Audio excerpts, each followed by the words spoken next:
Good morning, everybody. I'm Lauren Aguirre, an audience engagement editor at the Inquirer, and I'm your moderator today.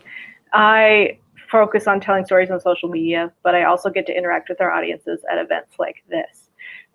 Today, we're talking about being a year into the pandemic, believe it or not, and I'll have 4 of my colleagues on to answer your questions. Before we get into introducing all of my colleagues, I just wanted to explain how you can submit your questions if you have anything on the top of your mind right now. If you're on the Inquirer website, you can submit them at the bottom of this page. Just scroll down. If you're watching us on YouTube or Facebook, please join us at inquirer.com/roundtable live, and you'll be able to submit your questions there so we can see them. So now I'll introduce my 4 colleagues and we'll get started. First, we have Elizabeth Wellington, who is a lifestyle columnist, and she can answer your questions about how to live through everything that's happening right now. Next, we have Bethany Ao. She covers health issues that affect young people, including mental health during this time. And we have Laura McCrystal, who covers Philly city government and can speak to their response from the city. And next we have Tom Avril, who does a lot of science reporting, focusing lately on coronavirus and the vaccine. And now we'll get through to your questions. And just another reminder, go to inquirer.com/roundtable live to make sure you can submit those. And we'll start off with the first question for everyone. What is one thing you hope your readers had learned from your reporting this past year? And I'll start with Bethany. I hope that my readers have learned this past year that mental health is really important. I think that's the biggest takeaway. I think mental health, in terms of health reporting in general, has always kind of been to the side a little bit. But I think over the last year, everyone has, to some extent, experienced how hard it can be to be in this kind of difficult situation and away from everyone else. So that's the one takeaway that I hope people have gotten. Okay. Laura? Hi. I really hope that everyone has learned that it's important to know what's going on in your local government. Often, your own city or county government isn't something you pay attention to, but everywhere in the world, really, the way that your local government responded to the pandemic and now the vaccine rollout even is having a huge impact on people's lives.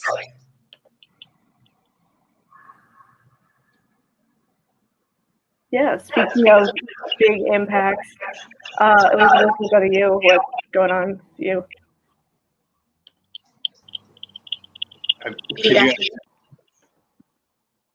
Did you say something to me? The audio, sorry. Yeah, thank you for having us all on.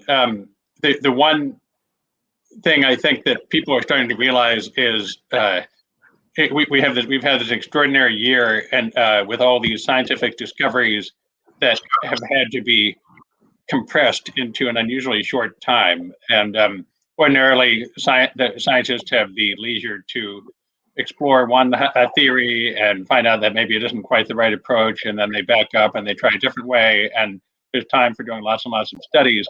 Well, we've been in the middle of a pandemic, and so I think people are starting to realize that it's okay if scientists can admit that they were wrong or not sure at first. It's okay not to know, because they're all working as hard as they can to get the right information as fast as they can. And now, incredibly, as Lauren mentioned, we have these very effective vaccines just a year after it began. Elizabeth, what is something you hope people learned? I think echoing on what Tom has said, a lot of my pieces are kind of like how to live through this the best way that you can. And I think that we all need to have grace. I think that's what I've kind of learned and taken from this. This is something that we have just kind of figured out. We're feeling our way through as we go along. And I feel like in every story that I've written, there's been a piece where you have to have patience, have grace, be kind, give yourself a moment where, we're all struggling, and some days will be good days and some days will be bad days. But if we all try together to work through this and be forgiving of ourselves, then we can kind of move on and at least see what's happening, at least get to a better part on the next side of this when it's all over. Yeah, I think that sounds like really good advice. I'm trying to be a lot more empathetic in general. And I know that's a big question for a lot of people is when we could be kind of back to normal. Tom, what do you think about herd immunity? What can you tell us about the science? I'm sorry, I'm having a little trouble hearing you. There's sort of an echo. Yeah, I was just asking about when you think herd immunity will be happening, what's going on with the science in the vaccine. So the one thing that we hear a lot about is there are people who are a little bit concerned, as I mentioned ago, that they came up with these vaccines in just a year, but that's a little bit misleading because a lot of the fundamental work behind making them, believe it or not, had been going on for years and years before COVID. In fact, right here in Philadelphia at the University of Pennsylvania, there were a pair of scientists who figured out in, I want to say 2005, so 16 years ago, how to use this mRNA that we keep hearing about to encode or write the recipe for a protein. And so they wanted to use it for all sorts of different diseases. But it just so happens that now they've had it ready to go. Now that we need these vaccines, and then other work came along just 6 years ago at the NIH. There's a woman named Kizzy Corbett who led that approach at the NIH, and she just got an award from the Franklin Institute. So when you hear people worried that the vaccines have been rushed, it really isn't true. I mean, yes, they finally added the coronavirus instructions to this approach, this platform that they had ready to go. But the underlying science and the medical research has been going on for years, even decades. Bethany, I saw you nodding. Did you have anything to add? No, I actually don't have anything to add on vaccines. That's been all Tom and the rest of our stellar health team. Yeah, what do you think about kind of the reaction, especially, I know you focus on young people. Yeah, it's been interesting because one thing I've heard from pediatricians is because children and adolescents, like if you're younger than I think 18, you cannot actually get the vaccine yet. They're doing trials for that right now. So that's something that healthcare people who treat younger people are paying attention to. But I think the general sense is that people are happier about this. I think it's really like the light at the end of the tunnel. We're starting to see some kind of an end, some kind of a resolution to everything that's been going on. And that's made people, I think, a little bit more resilient, like holding on through these last couple of months that we have to stay socially distanced and not gather. And hopefully by the summer, things will start to look a little different.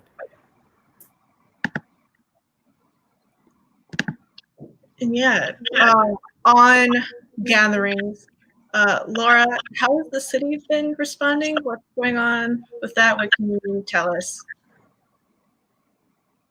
Yeah, so the city of Philadelphia has been, as far as gatherings and the coronavirus shutdown in general, stricter than the rest of the state even, and much of the rest of the country.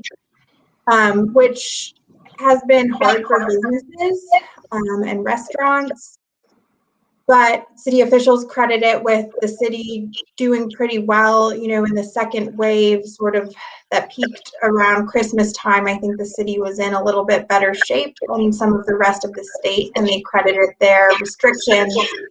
They have started now lifting restrictions as vaccines roll out, and they're hopeful that things will keep getting better and we might have a more normal summer. Elizabeth, I had a pre-submitted question about summer events or things you can do safely while we're waiting for everybody to get vaccinated. What advice do you have? Well, I think that we should definitely continue on social distancing. I think really what now is, now we kind of know what's happening, but we also have to be aware of kind of what other people are doing, right? And I think that's been where it's getting sticky. I know that my pod and my friends, because we're all neurotic and we like don't want to go out and get sick, we're all like home all day, drinking wine, chit-chatting. But there are some people who I see a lot on social media feeds who are just kind of still traveling and still doing their thing. So I think you have to just do a lot of precautions and be aware. And you can't be afraid to say, look, I don't think we can hang because I'm taking care of my 95-year-old mother. And I saw you at the club in Atlanta, so we can't roll together. So I think there's a lot of that. So I think you have to use the same precautions. I can't wait to go back outside because then I'm going to you can ride your bike, you can, hang out with your friends on the steps 6 feet away if you're a different pod. But by now we kind of have an idea about who's following the rules and who's not following the rules. And you got to just be aware of what that is, not to, be judgmental or not to hang out with friends when this is all over. But while we're still in this situation, we really have to be careful and determined and decided about who we allow in our space at this time. Yeah, I've had to have some tough conversations with some of my family members, so I completely understand that. If everybody's having that. We had a pre-submitted question about why children had to be tested for the vaccine separately. Tom, can you shed any light on the science behind that? And there you go. Oh, no, I'm unmuted. Okay, good. No, that's a very good question. Actually, I should say all these questions are good because there's no such thing as a bad question. There's been such a flood of information that I can't imagine any one person could keep up with even a tenth of it. But no, as far as the children and the vaccines, I think generally it's not just with this virus or this vaccine. They test things on people who are at higher risk, I believe. In other words, you wouldn't test something on children unless they were at more immediate threat. And as we heard from the beginning, children, about a year ago, they were saying that children suffer far fewer consequences from COVID. So I'm pretty sure that's the kind of risk-benefit trade-off. Is that your understanding too, Bethany? I think so, yeah. That's kind of been, obviously this whole process has been really fast, but that's why it's kind of taking it in different stages, I guess we could say that. Yeah, I think in a kind of a similar vein, that's also why they didn't study it in pregnant women right away, although because there was no need to introduce that extra complication. They wanted to first make sure the vaccines were effective and safe in the most, common denominator kind of way, and then they can add other groups once they've got that solid foundation. And it turns out it does turn out to be safe for everyone. Pregnant women have been taking it with no problem.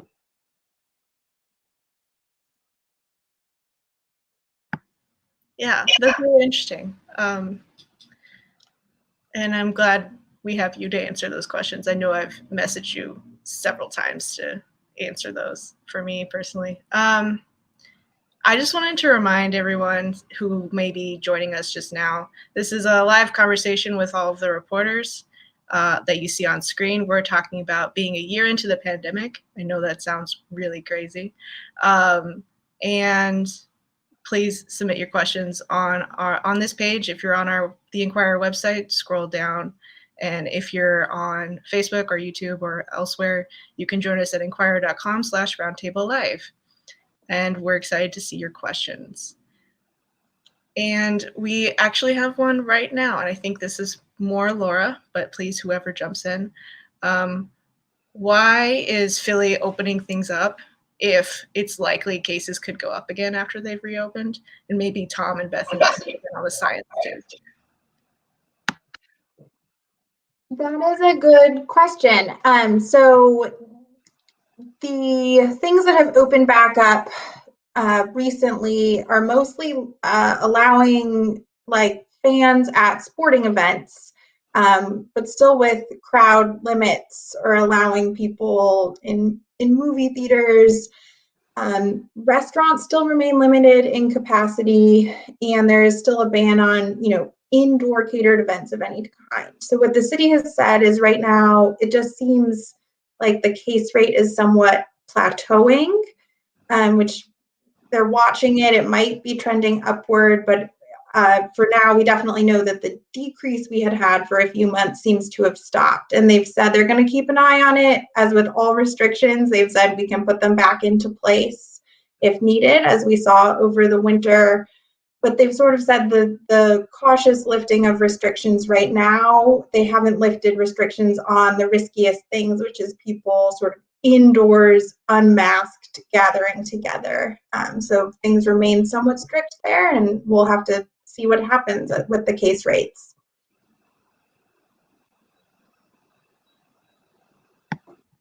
Tom, did you have anything? I think that pretty much covers it. It does seem a little bit like a disconnect. If you go back a year ago, I mean, the cases were, similar to what they are now, and yet they were sort of on the rise. Whereas now they seem to be plateauing a little bit, but definitely decreasing from where they have been. And I think we kind of have this. We have this under our belts now. We know what we need to do. We know that masks are important, but not enough by themselves. I mean, it's sort of this layering of precautions. Like no one thing is going to absolutely protect you. But what is that analogy they've used? They call it the Swiss cheese approach. Like if you only did one thing, then it might get through a few of the holes. But if you have several layers of Swiss cheese, like you wear masks and you also, don't go to very crowded bars and restaurants, and you also wash your hands after you've been at the grocery store, you're going to protect yourself. Yeah, and, that's a really good transition, I think, into this next question for Elizabeth. This person says your recent column about losing spontaneity during the pandemic really resonated with them and wants to know what are some things they can do to bring that back as we get closer to getting back to normal. Oh, please make sure you're unmuted. Sorry, that was a really good question, and that was like really tough to figure out. A lot of the experts said that basically we should just, take unplanned walks because they're safe. You never know if you're going to run into someone in your neighborhood. If you can walk, try to go to a coffee shop that you've never been before. You kind of have to really work at surprising yourself. And it also helps that if you surprising others, believe it or not, because whatever you're missing in yourself, there's this idea that if you bring it out to others that, it'll kind of fill the void. So, send some flowers, maybe to your mom, send a meal to someone, try to surprise other people, maybe take some classes online. There are different like cocktail making classes and yoga classes that you can do. You never know who will show up, what you'll learn. I've been trying to learn how to do a headstand in yoga, and I think that's been. And then I'm like, some days I try, and then some days I'm like, don't try this because you could break your neck, and no one will know that you're dead in your apartment. So you've got to sort of, just kind of. So some days I can do it, and some days I don't, and that's spontaneous, right? I haven't made it up yet, but I've been trying. But there are different ways that you can, even today, like I was like, I'm gonna put some lipstick on and do this thing. So it's like the little things that you do for yourself and for your friends. I bought ice cream, right? I went to Whole Foods and bought ice cream. I'm the type of person that like I find joy in going to Whole Foods. So I just put like my mask on and walk around.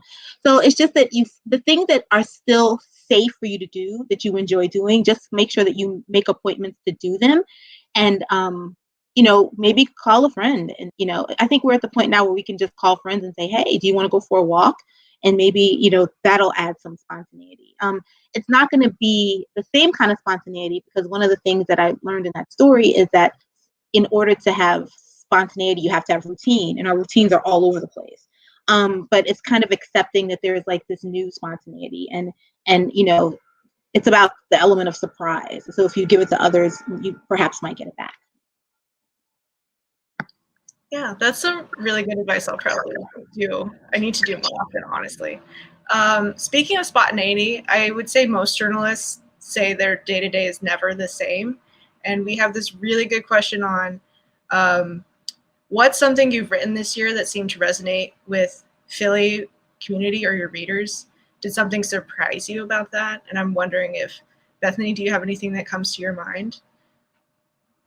Yeah, so the piece that comes to mind actually isn't even a reported piece. It was an op-ed piece I did about a year ago Before we had gone into social distancing and stuff like that, I essentially experienced just like racism on the street going to work. I was biking to work and somebody yelled at me, and I wrote about it and why that wasn't an okay thing. I think at the time there were starting to be like more anti-Asian incidents being reported around the country. So I kind of wanted to put this piece out, even though I'm usually pretty hesitant to write op-eds about my own experiences, because I wanted to remind people that, hey, like, you know, I'm a Philadelphian too.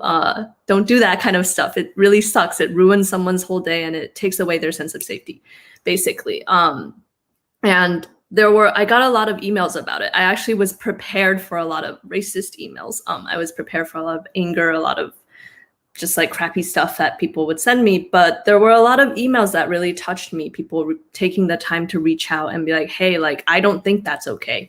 I want you to know that. And I think I got something like 50 emails to that one piece, which is a lot. So that was something that made me feel really grateful and thankful, especially, you know, like thinking back upon what happened this week in particular, which has been so difficult for the Asian American community.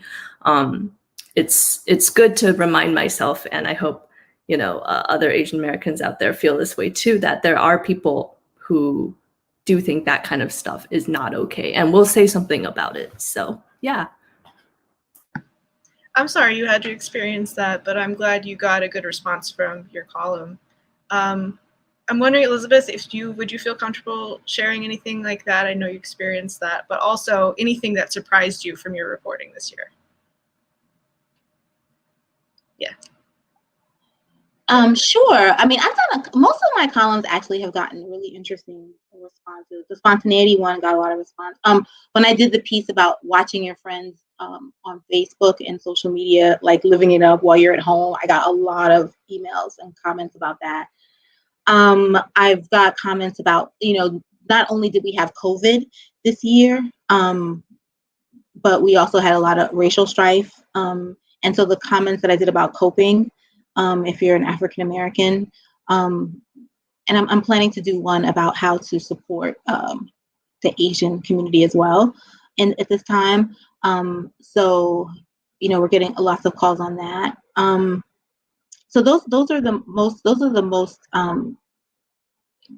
I think those are the columns that kind of resonate with people the most, because they're all going through it, and then and people think they're in a vacuum. Like, part of the problem is we all thought we were in a vacuum, and then with my column, people realized, oh, I was thinking that too. And they really just come from like me being in the shower or trying to stand on my head, and something will come through my mind. So those are the ones that pretty much got the most traction. Yeah, that makes sense. I'm going to go over to Laura now. I know you recently worked on a story about Rite Aid and vaccine distribution, but if there's anything also that kind of surprised you this year, please share. Sure. I think everything about vaccines has attracted a lot of reader interest because everyone wants to know when they're going to have their chance to get a shot. And I have recently been writing a lot about racial equity in Philadelphia's vaccine distribution. The vaccines in Philly have been based on the city's data. They put out data, you know, by vaccine provider and overall the demographics of who's getting vaccinated. And a lot of those shots have been going to white people who only make up a third of the city's overall population, which I think a lot of people may not be aware of. The city is about 44% Black, yet they are not getting vaccines to the Black community at that rate. So we wrote about Rite Aid. As of this data is weeks old now, I think, but at the time that we wrote, about 68% of Rite Aid's vaccine doses were going to white people, which was very disproportionate. And this week we wrote about the convention center site, which doubled the city's vaccine capacity, but actually increased the racial disparity because more than half of its shots were going to white residents. The city is now, working to correct that by allowing walk-up appointments for people from certain zip codes that are under-vaccinated and majority Black zip codes. And we have yet to see what kind of impact that will have.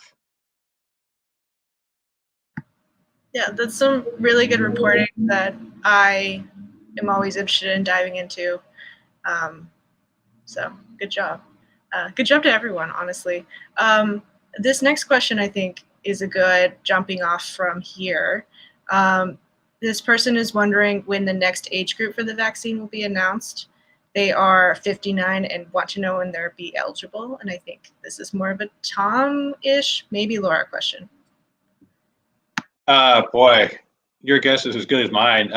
Pennsylvania, I'm sorry to say, has had somewhat of a bumpy rollout. I mean, I have a lot of cousins in Ohio where they've now said anyone 50 and up is eligible. And yet in Pennsylvania, Laura, am I right? Isn't it still 65 and up and or underlying conditions of various types? So I don't know. It's a little hard to say if Pennsylvania is just being extra clear that everyone in the first group has a chance before opening the floodgates, and maybe Ohio just wanted to have a Wild West, so to speak. I honestly don't know. And there's one thing we can all agree on: it's been chaotic, and there's been this kind of digital divide where if you're handy with an app or web browsers, you can get in and sign up in various places, whether it's the county government or the grocery store, drugstore, or your primary care physician. But I mean, my mom is 92. She doesn't even own a computer. So I had to, don't tell anyone, but I had to go on and pretend to be her to sign her up.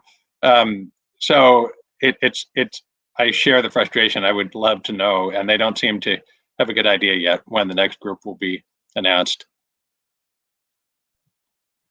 I can add to that, Tom, that I believe both the city and the state have said that they will follow President Biden's recommendation that everyone become eligible by May 1st.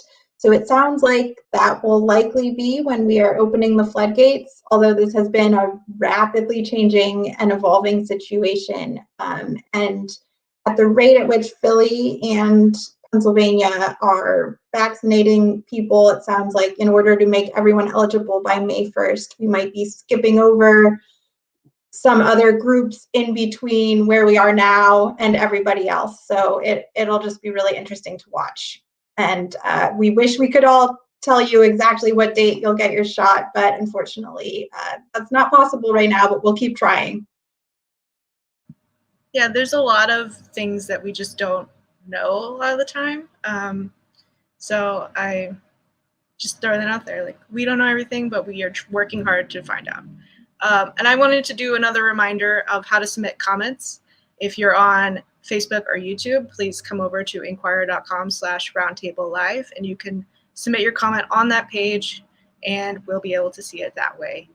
And this next question from our audience is about mental health.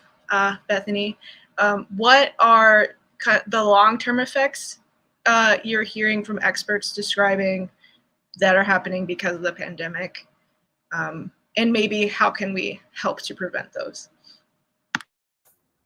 Yeah, it's tricky to tell right now, and all of the experts that I've talked to have been really, really careful not to speculate about suicide rates specifically, because suicide is a really complicated thing, and we will not know the numbers probably for at least another year from the CDC. So it's just, and even if there is an increase, it's really difficult to say, oh, like increased suicide rates happen because of this one thing.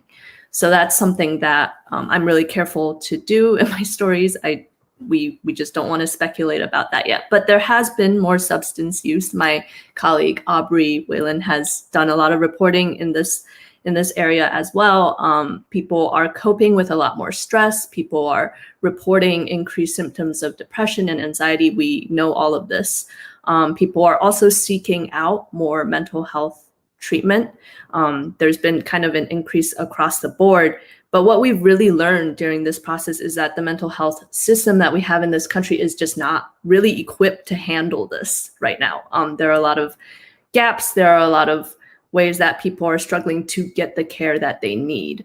One positive thing that experts I talk to have pointed out is that this can destigmatize the issue of mental health in general. Like after this, people are just going to be way more open and talking about the things that they struggle with, the feelings that they've had. It's just going to be more normal. And I think that's a good thing.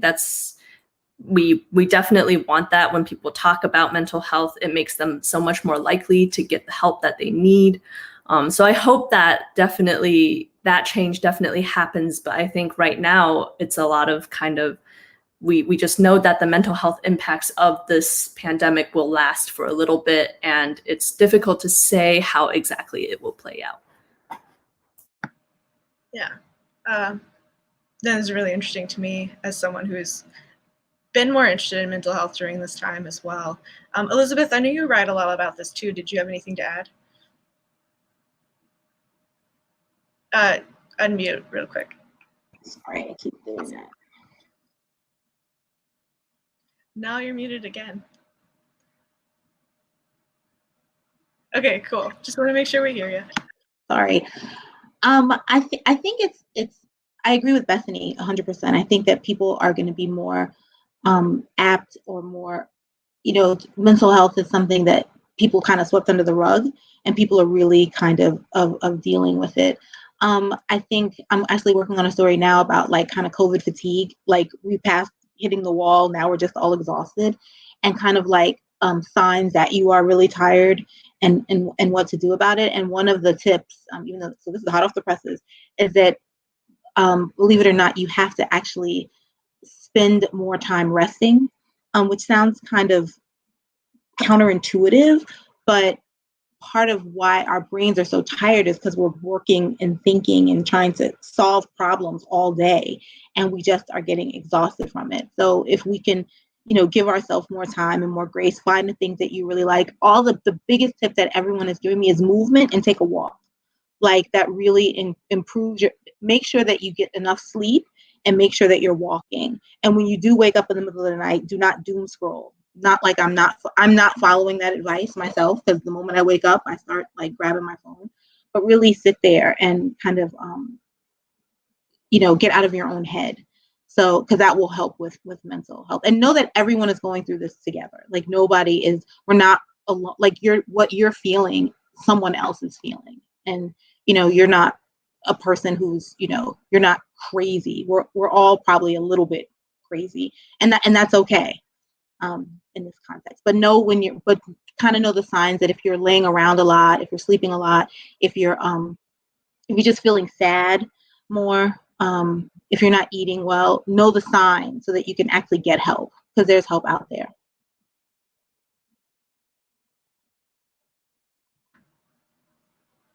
Yeah, that's a really good answer. Thank you. That's related to a question I actually had. Is there something everybody's kind of wondering about right now that they're looking at in reporting, since Elizabeth just shared something that she's working on currently? Anybody jump in? I think Tom is ready. Yeah. Oh, yeah. Can you hear me? Yeah, sorry. Well, I might as well bring this up since it was also a question from a reader, and it's a great question about this issue of herd immunity. And one thing that's been great is that all of these kind of scientific and medical terms are now on the tips of everyone's tongues. I think that after the year of the pandemic, there's been a lot more appreciation for the hard work that goes into the practice of science and medicine, even though we're frustrated that it isn't perhaps as fast as we would like. But that term herd immunity, as you might guess, actually comes from herds of cows. Like a century ago, someone figured out that if you protect enough of the cows in their herd, then everyone will be there will all be protected in case of some new bacteria or not virus. And so, of course, now it's being used to apply to people, and it has been for years. And we all want to know, when will we get to that magic number? The reader was wondering, which is a great question. It is, so remember how in what was it, December and January, we saw that huge spike in cases once again, and then it plummeted. And everyone thought, oh boy, that must be the vaccines. Well, it probably isn't the vaccines just yet, according to the doctors who study it. That was probably just, people returning to their lives as normal after the holidays, when everyone, too many people were getting together in too big of groups. What this fellow at Penn State told me, that we will start to see a real impact of the vaccines once you get up to maybe 40, 50% of people being vaccinated. And then it'll start dropping very rapidly, even more so than it has already, he hopes. So you have these two groups. You have people who acquired some level of natural immunity by having been infected. And then if you add the percent of people who get vaccinated, and there will be some overlap, obviously, but as long as the combined percentage starts to get above 50%, things will start to get much better, closer to normal. And I think when they get to 70, 80%, that neighborhood, it will almost seem as if life is back to the way it was before. And thank God. I can't wait for that. Laura, we kind of talked about some things you're looking forward to getting answers about. Is there anything that you're curious about currently?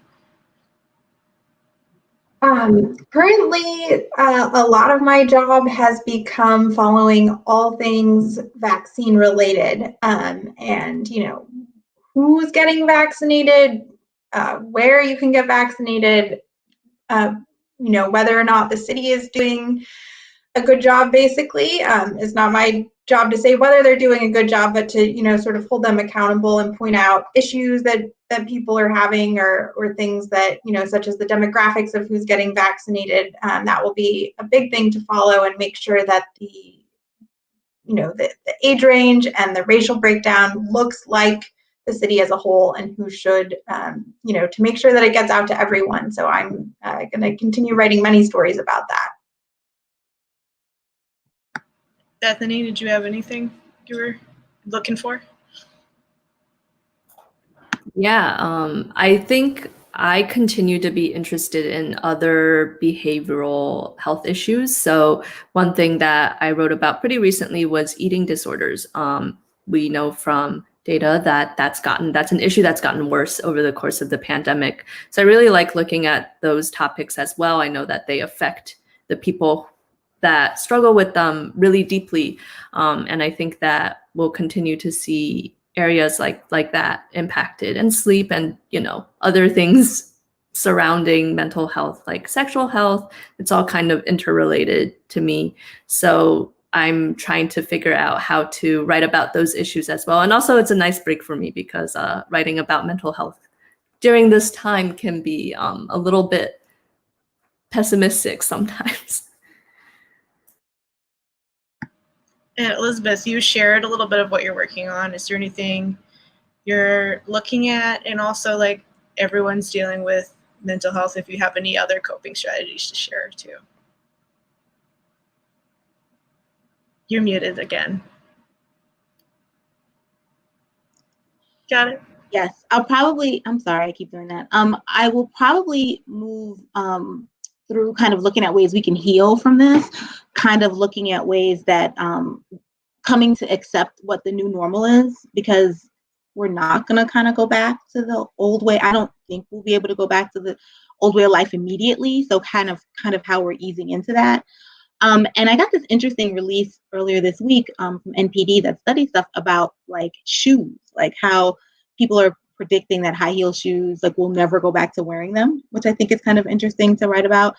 As it relates to, and part of that is the connection of that is because Yeezy, like Kanye West has a sneaker company, and his company has blown up after COVID and has basically made him a billionaire. So our interest in comfort shoes and being comfortable, like there are certain aspects of the pandemic that has been hard, but I mean, everybody's just more comfortable. And so we're not going to want to give that up. So kind of watching how that's going to change and shift, if we're going to go back to having dinner parties, what will holiday parties look like this year? So just kind of how our lives have been impacted by all of these things, and how I think it's interesting. My hunch is like half the world is like, oh my God, I must go back to ball life. And the rest of us is like, I am so glad I won't have to go back to that again. So it'll be an interesting dichotomy as to what we want, what we're going to spend money on, what we're going to feel comfortable spending money on. I don't know about you, but I saved more money because I was still working. So I'm like, I'm not going back to buying $12 glasses of wine when I can buy a box for 20. So, that kind of these different shifts of lifestyle. That's good news for me on the heels. I've never been good at them. So I love that. And I'm going to do one final question for everybody, and then we'll call it a day here. My question is, what is something you wish more people understood about your job? It can be anything. Anyone jump in. Go ahead.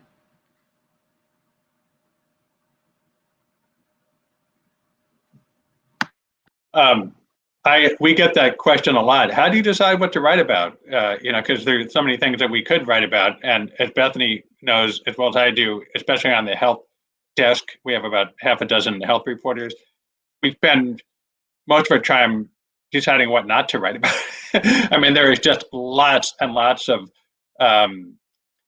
incremental news releases and little studies that maybe don't have an immediate impact on our everyday lives, and so we try to sift through the flood and extract things that people really want to know about, and it takes a lot of time. I mean, if we don't just want to write down what people tell us, we want to probe and find out what the real answers are. So that may involve talking to lots of different people, and that may, let's say that University X does a study and says, oh, we just found something that might help cure Alzheimer's. Well, maybe. There's a lot of things that might help with Alzheimer's, but most of them haven't really panned out. So then we have to go and talk to people at another university who might say, well, maybe not.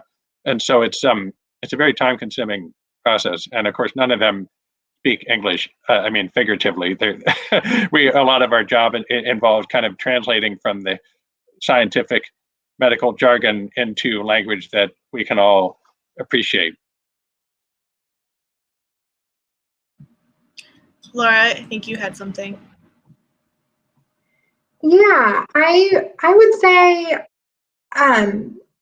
that my job is really to both pass along information that people need to know about what's going on in Philadelphia city government, and to hold them accountable, and ask tough questions. But sometimes, especially during the pandemic, when everyone is eager for information and they might be frustrated about vaccinations or about the shutdowns. If you look at my email inbox after I write a story, it's almost like some readers might think that I'm setting these rules myself. I'm as frustrated as everyone else is, and my job is to kind of ask questions on your behalf, and hold the government accountable.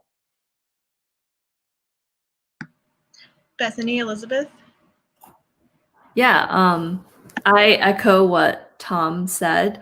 I think when I consider stories or what stories to write, it's often balancing what I try to think about the impact that it will have. Like, is this information going to be useful to a group of people or some people out there who are dealing with a particular issue?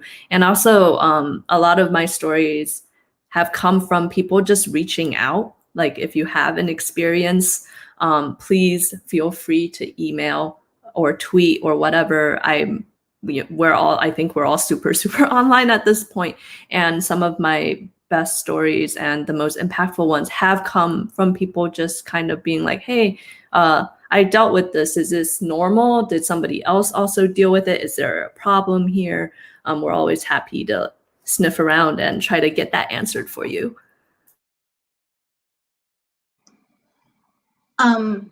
I want people to remember that we reporters are human beings as well. I think a lot of times we get, like Laura said, we are the ones that people think you're writing the rules. People will write and call us and yell and call all kind of names and be angry, and that we are going through the pandemic just like you are. We're working from home, we're tired, we're not sleeping, we're doom scrolling, we're scared. And so I think that, and it goes back to my original comment about grace. It's like I wish everybody on this call will hear that, you're humans, we're reporters, we need grace, show us grace, show yourself grace, because that's the only way we'll get through this and not be completely, because we're all going to be different people, right? But we want to try to come through this as mentally healthy and learn from the changes and the challenges that we've been through. And if we don't extend grace to ourselves and to other people, then those challenges will just be challenges and we won't learn from them. And what will be the point in the end? Yeah. Thank you, everyone, for sitting here answering questions and sharing your thoughts. And thanks to everyone for tuning in and watching and submitting questions. It's been a great time.